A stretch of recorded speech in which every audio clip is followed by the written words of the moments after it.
Mi nombre es José Blanquicet, yo les doy la bienvenida a Ciencia Bíblica Católica. Les cuento que la semana pasada me llamó un amigo al que aprecio mucho y me cuenta que, al parecer, durante una charla espiritual, uno de los asistentes se puso de pie y afirmó que, en razón de que en el Evangelio, según San Lucas capítulo 2, verso 7, se dice que Jesús es el primogénito de María. Entonces, de acuerdo a eso, María tuvo más hijos. Ese es el tema que quisiera entonces que tratáramos. Jesús, el primogénito de María. Y lo vamos a hacer en 4 o 5 momentos tal vez. El primero es el planteamiento del problema. En segundo lugar, ¿cuál es el sentido de la palabra primogénito en la Escritura? Tercero, ¿por qué Lucas emplea el término? Cuarto, algunos errores en la interpretación de la Sagrada Escritura. Y para no extendernos mucho, una breve conclusión. De acuerdo, entonces, Jesús, el primogénito de María. Y en el planteamiento del problema, y perdonen que suene tan académico, tan estructurado, tan metodológico, pero considero que es así como mejor se comprenden las cosas. En el planteamiento del problema podemos decir que no solo esta persona, sino que es una idea común al interior de los círculos protestantes, el que María afirmara a partir de este tipo de pasajes bíblicos que María tuvo más hijos, y eso pues por supuesto se opone al dogma católico de la perpetua virginidad de María antes, durante y después del parto. Ya es un tema teológico que no vamos a tratar en el momento. Bueno, por varias razones. Una de ellas es que me parece que, como hombre que soy, estar hablando si una mujer es virgen o no, pues no me queda bien ni a mí ni a nadie.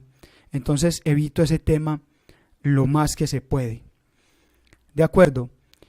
Entonces, como decimos, es idea común entre los pastores protestantes, y asimismo se lo enseñan a sus fieles, que basándose en pasajes como estos, pues que María no fue virgen y que Jesús tuvo hermanos.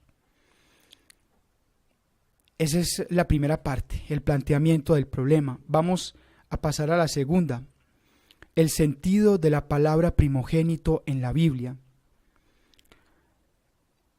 No es este que afirman los pastores pentecostales y demás, para nada.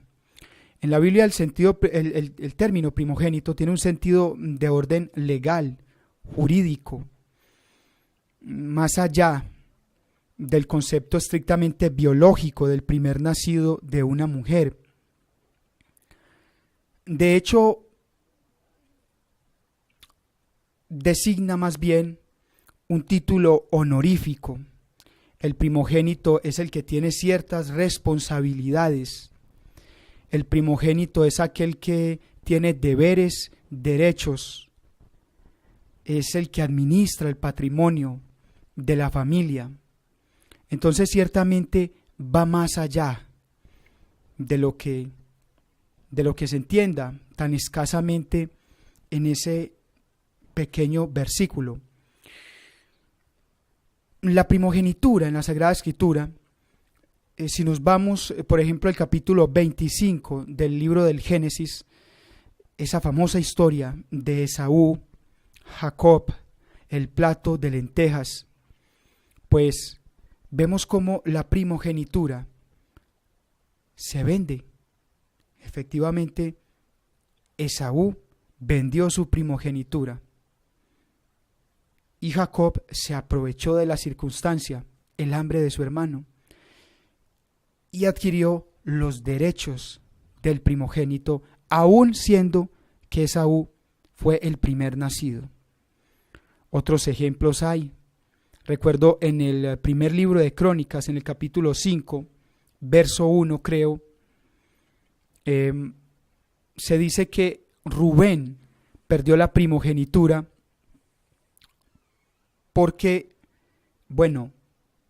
tuvo intimidad con una de las esposas de su padre Jacob, y por eso la primogenitura se delega en José, su primogenitura y sus derechos. Entonces, en el primer caso, en el Génesis, se vende. Aquí es un concepto, es un término que se puede perder, y podemos hablar de uno más para no extendernos. En el Salmo 89,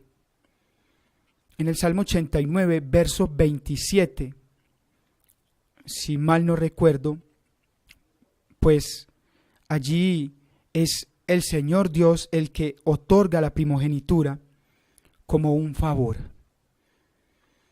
Entonces vemos que es un concepto que no se atiene, acabo de decirlo, solamente al aspecto biológico del primer nacido, sino que es un título de primacía, de dignidad, de importancia que tiene la Sagrada Escritura. Otro aspecto que quisiera comentarles es que en el año de 1922 se descubre en Egipto la tumba de una mujer judía de la diáspora, de la dispersión, y en la roca estaba el siguiente escrito: la mujer judía murió mientras daba a luz a su hijo primogénito. Eso es supremamente valioso en el campo científico, en el campo de la arqueología. Un pastor protestante dirá, bueno, es que eso no lo dice la Biblia, pero científicamente es un punto supremamente valioso porque nos permite comprender cómo era que pensaban en el tiempo y demostrar también que la palabra primogénito no solo se aplica al primer nacido, y tampoco supone que tenga hermanos menores. Esta mujer dio a luz a su hijo primogénito, según dice la descripción, y aún así, es el hijo primogénito, aunque luego no haya traído otros al mundo. Bien, en tercer lugar, tenemos el término en el Evangelio según San Lucas. ¿Cuál es la razón por la cual lo utiliza? Miren, para el evangelista que predicaba al interior de una comunidad, la cual estaba apenas en proceso de evangelización, era necesario decirle a las personas quién era Jesús. Apenas lo estaban conociendo. Entonces, con el término primogénito quiso decir que Jesús es el heredero de la dinastía davídica y el portador de las promesas de salvación. Si bien es cierto que para nosotros, cristianos del siglo XXI, eso está más que claro, para ellos no. Con toda seguridad que si el evangelista hubiese estado escribiendo para nosotros, pues no hubiese tenido la necesidad de hacer énfasis en el término primogénito, sino que simplemente hubiese podido decir tranquilamente: y dio a luz a su hijo, y lo envolvió en pañales y lo acostó en un pesebre, porque no había sitio para ellos en la posada, como bellamente se expresa el Evangelio en este caso, describiendo la humildad, las condiciones en las que nace nuestro Señor. No hubiese tenido la necesidad de decir primogénito, sino que simplemente hijo.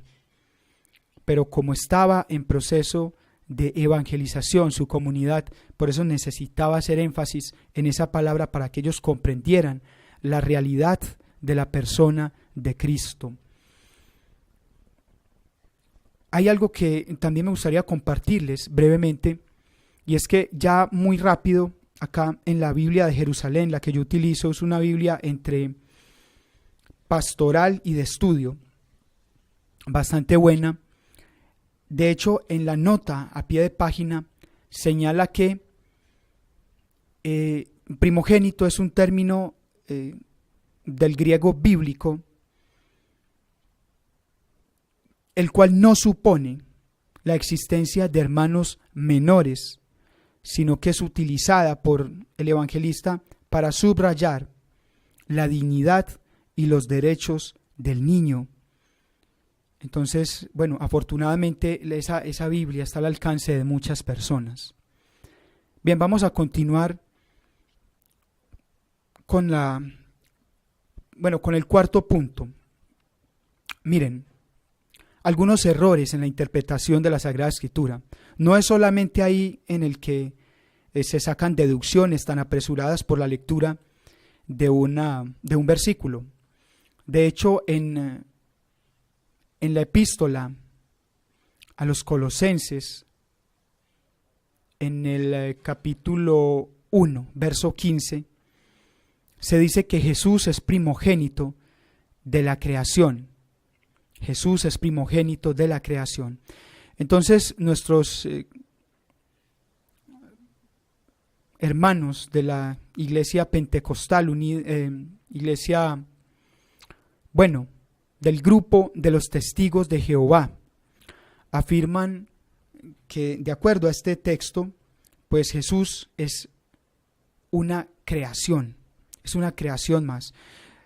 Más o menos la conclusión o como organizan las cosas, según yo les entiendo, es del siguiente modo. Dios es el creador. Jesús es el primogénito de la creación. Por lo tanto, Jesús es una criatura también del Padre. Bueno, esto es un error completamente, absurdo, si se le quiere decir de ese modo. ¿Por qué? Porque mientras que la persona, el autor sagrado que escribió este texto, San Pablo o quien quiera que haya sido uno de sus discípulos, dijo que Jesús es primogénito de la creación precisamente para resaltar su dignidad, su preeminencia y para separarlo de la misma, porque allí en la comunidad de Colosas las personas todavía no tenían claro quién era Jesús. Entonces ellos lo estaban confundiendo. Bueno, ¿será que este Jesús es un ángel? ¿Será que es un mediador más como los demás seres poderosos que habitan el cielo? ¿Quién es? Con este texto, el escritor sagrado les quiere aclarar plenamente: no, Jesús no es ni un ángel más, ni es un ser poderoso, no. Jesús es el primogénito de la creación, su administrador, totalmente distinto de ella. Jesús es Dios. Sin embargo, a partir de este texto, pues tristemente, estos hermanos nuestros, testigos de Jehová, pues aseguran, sin fundamento alguno, que Jesús es una criatura más. Eso lo discutí yo una vez por allá, estando en una misión con una persona, y también le comentaba resumidamente esto mismo que estamos tratando en este momento. Bien, vamos a ir entonces a la conclusión para no extendernos demasiado. Y podemos decir que, si bien es cierto que tomando esta palabra, Jesús primogénito de María, es razonable suponer que Jesús tuvo hermanos, pues afirmarlo rotundamente va más allá de lo que se puede probar por los estudios bíblicos. Y en segundo lugar, sobre esto último que acabo de decir, afirmar que Jesús es una criatura, porque Primera de Colosenses 1:15 dice que es el primogénito de la creación, carece de fundamento por donde se lo mire. Eso no es interpretación bíblica, eso responde más bien a una ideología.